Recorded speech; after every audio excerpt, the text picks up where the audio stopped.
গদি কিন্তু চিরস্থায়ী না। আমরা বারবার ধোঁকা খেয়েছি। আল্লাহ রসুল সাল্লাল্লাহু আলাইহি ওয়াসাল্লাম বলেছেন, মোমেন এক গর্তের ভিতরে বারবার পাছার খায় না, আচার খায় না।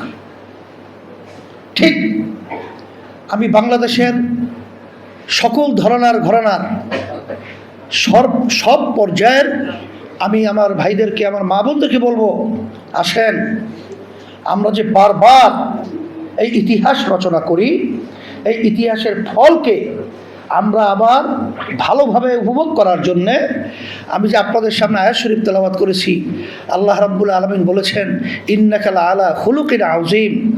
উত্তম চরিত্রের ভালো মানুষ ছাড়া, ভিতর বাহির এক মানুষ ছাড়া তাদের হাতে যদি ন্যস্ত হয়, তাই শ্রীগালের হাতে মুরগি বর্গা দেওয়ার মতো ইতিহাস বারবার আমরা দেখতে থাকবো।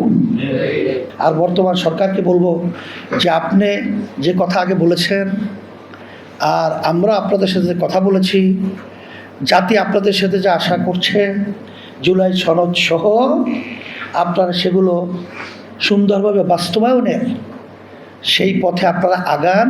যদি না আগান তাহলে আমাদের বাংলাদেশের ইতিহাস তো বারবার স্মরণ করাই দিচ্ছে, জুলাইও আপনাদেরকে স্মরণ করাই দিচ্ছে যে ক্ষমতা গদি কিন্তু চিরস্থায়ী না।